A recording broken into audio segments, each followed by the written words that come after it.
Hello friends, welcome to our channel. Andhra అమ్మాయి, తెలంగాణ అబ్బాయి అందరూ ఎలా ఉన్నారు? మేమైతే చాలా బాగున్నాం. మీరు ఎలా ఉన్నారో కామెంట్ చేసేసేయండి.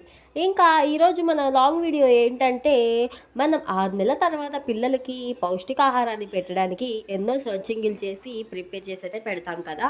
ఇంకా మనం 6 నెలలలోపు పిల్లలు అయితే తల్లిపాల పోషణలతోనే ఉంటారు.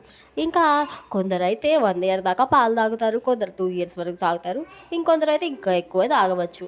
ఇంకా మనమైతే మన వంతు మనం ఫుడ్ అయితే పిల్లలకి పెట్టాలి కదా, వాళ్ళకి కావాల్సిన పౌష్టిక ఆహారాన్ని అయితే మనం అందించాలి కదా.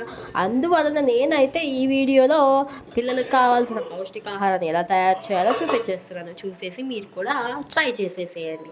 నేను స్టార్టింగ్లో చూపించిన కొలతలతో పప్పులు మరియు బియ్యంని విడివిడిగా తీసుకొని శుభ్రంగా కడుక్కొని 8 గంటల పాటు చక్కగా నానబెట్టుకోండి. నేను పప్పులని వాటినన్నీ వేసిన వీడియో క్లిప్ అయితే నా దగ్గర మిస్ అయింది, అందుకని నేనైతే ఆ క్లిప్ని యాడ్ చేయలేదు. స్టార్టింగ్లో నేను చేసిన ప్రాసెస్ని కొంచెం అయితే చూపించాను, దాన్ని చూసేసేయండి.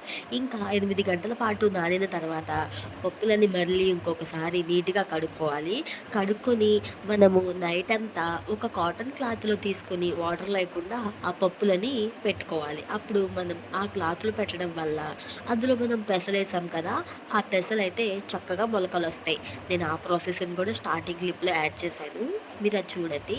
ఇంకా మార్నింగ్ ఆ మొలకలు వచ్చిన వాటిని తీసుకొని చక్కగా ఎండలో అయితే ఎండపెట్టుకోవాలి. బియ్యాన్ని కూడా మళ్ళీ ఇంకోసారి కడుక్కొని వాటిని కూడా ఎండలో ఎండపెట్టుకోండి. ఇంకా అవి చక్కగా ఎండిన తర్వాత నీరు లేకుండా చూసుకొని పూర్తిగా ఎండనిచ్చిన తర్వాత వాటిని తీసుకొని చక్కగా రోస్ట్ చేసుకోవాలి. నేను ఆ రోస్ట్ చేసే వీడియోని కూడా దీనిలో యాడ్ చేశాను, చూసేసేయండి. ఇంకా నేనైతే బియ్యాన్ని విడిగా మరియు పప్పులని విడిగా అయితే వేయించుకున్నాను. ఎందుకంటే బియ్యము మనం వేయించినప్పుడు త్వరగా మాడిపోతాయి, అందుకని నేనైతే బియ్యం విడిగా పప్పులని విడిగా అయితే వేయించుకున్నాను.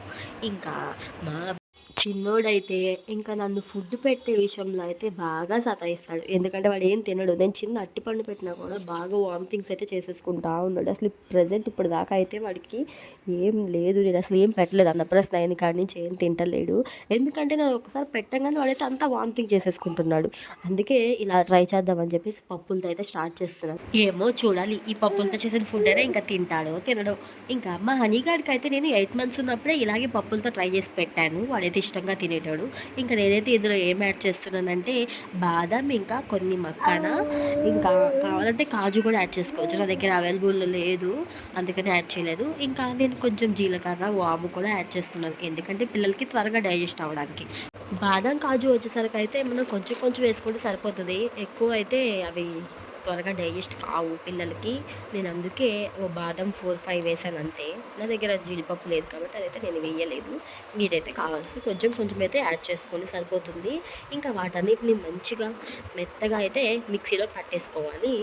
అయిపోయిన తర్వాత దాన్ని ఒక ఎయిర్ టైట్ బాక్స్లో స్టోర్ చేసుకుంటే మాకు 1-2 months అయితే వస్తుంది. దాన్ని మనం 1-2 months కంటే ఎక్కువగా అయితే యూజ్ చేయవద్దు, మళ్ళీ ఫ్రెష్గా తయారు చేసుకొని పెట్టడమే మంచిది మన పిల్లలకి. ఇంకా ఇది కుక్ చేసుకునే విధానం అయితే అందరికీ తెలిసే ఉంటుంది మ్యాక్సిమం. ఎక్కువగా అయితే వాటరీగా చేసుకోవడమే బెటర్, ఎందుకంటే మన పిల్లలకి 1 year వరకు పళ్ళు అయితే రావు కదా. పళ్ళు రాకుండా వచ్చినా సరే కూడా మనం కొంచెం లూజ్గా పెట్టడం మంచిది, ఎందుకంటే వాళ్ళు త్వరగా డైజెస్ట్ చేసుకోగలుగుతారు కాబట్టి. ఇంకా అలా కుక్ చేసుకునేటప్పుడు కొంచెం నెయ్యి కూడా యాడ్ చేసుకోండి దానిలో. ఇంకా మగపిల్లలకి, ఆడపిల్లలకి ఫుడ్ డైజెస్టివ్ సిస్టంలో కూడా డిఫరెన్స్లు అయితే ఉంటాయి. ఎలా అంటే ఆడపిల్లలకి ఏ ఫుడ్ పెట్టినా కూడా తొందరగా అరిగించుకోగలుగుతారు. అదే మగపిల్లలకైతే ఏ ఫుడ్ పడితే ఆ ఫుడ్ పెడితే అంత త్వరగా అరిగించుకోలేరు. ఇంకా అందుకని మనం చూసి పిల్లలకైతే పెట్టాలి. ఇంకా మా పిల్లలు నేను అది గమనించాను. ఇంకా మా అమ్మ వాళ్ళు కూడా చెప్పారు డిఫరెన్స్లు ఉంటాయని చెప్పేసి. ఇంకా ఇలాంటి విషయాల్లో మీకు ఏమైనా డౌట్స్ ఉంటే నాకైతే కామెంట్ చేసేసేయండి. ఇంకా పిల్లలకైతే 1 year వరకు ఉప్పు అయితే యాడ్ చేయొద్దు. అది సప్పసప్పగా ఉందని మా ఊడ ఎక్స్ప్రెషన్స్ చూసారా. నేనైతే ఈ వీడియో తీయడానికి చాలానే కష్టపడ్డాను. మీరైతే నాకు ఒక లైక్, షేర్, సబ్స్క్రైబ్ అయితే ఇవ్వండి. ఇష్కి వాల్.